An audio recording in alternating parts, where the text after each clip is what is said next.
So that was not what we expected going into tonight's game. Straight up, smoked out on the must been freestyles. Put up in the Montreal, just killed me a show with like 800. Yeah, well, they had a good first period. I can tell you that they had a good first period, but it wasn't long-lived. The second period, they took way too many penalties. But it was because the Toronto Maple Leafs were outworking the Habs, and it forced them to take some penalties, and it happens. Let's throw up some of the goals from the first period here. Going to open the scoring, we got Kirby Dach. That second line has been absolutely phenomenal recently too. And then Line on the power play as well. It's absolutely staple. Like, you know, I mean, that's what you're gonna get. Like, Line on the power play, like what you expect to happen. And literally right after the power play, they come down and Josh Anderson just freaking puts it into the back of the net. Just puts it right back in the net. And I mean, he's like, yeah, give us that 3-goal lead. Anyway, you know, penalties killed us in the second and third period, but that's what happens. That's literally what happens when you take all these penalties, right?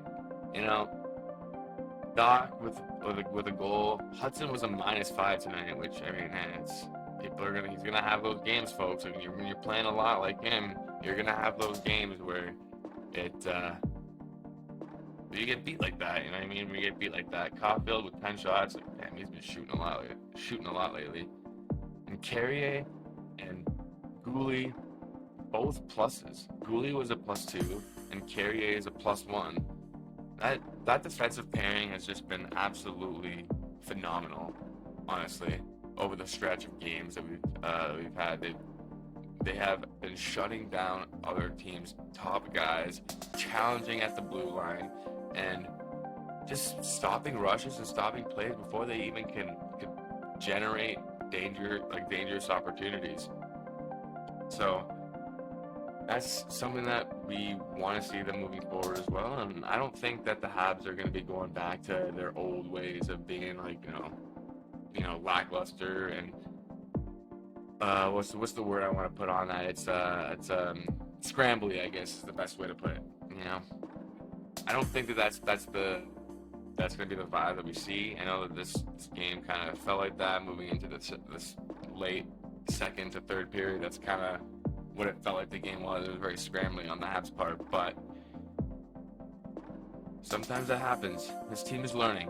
They're young. They're a really young team, and they have a lot of time to learn as well. Like, just look at what they were able to do over this 14-15 game stretch. Like, regardless of tonight against the Leafs, or last night against the Leafs, they were quite literally the best team in the NHL over the last 14 games, minus tonight, obviously, minus last night against the Leafs. And it wasn't even close. Like, it was not even close. Our goals against average was 2.27 over that span. The second place team was 2.47 or 4.2 or something like that. So a point, almost like a .20 differential. And then our point percentage was .821 over the stretch. And the closest second place team was .100 less than that.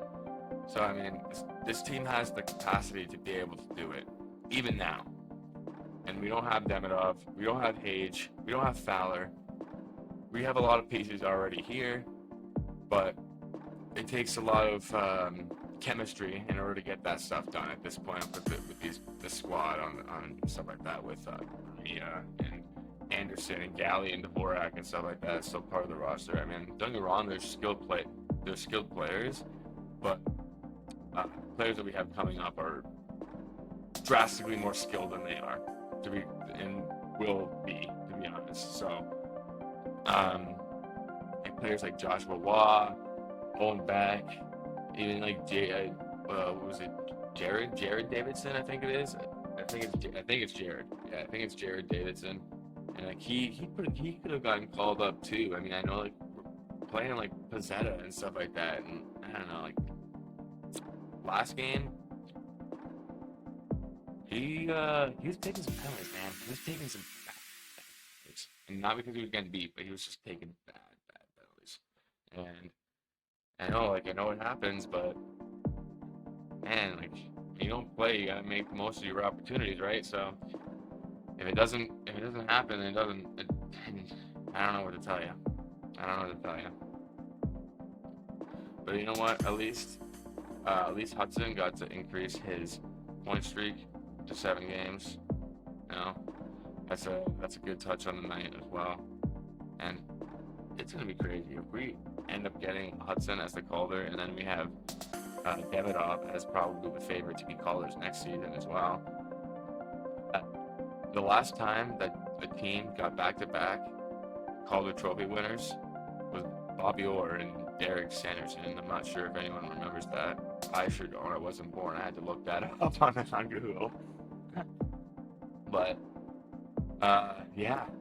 So it'll be pretty interesting. Some interesting things are happening in Montreal. Even after tonight's loss, it only just kind of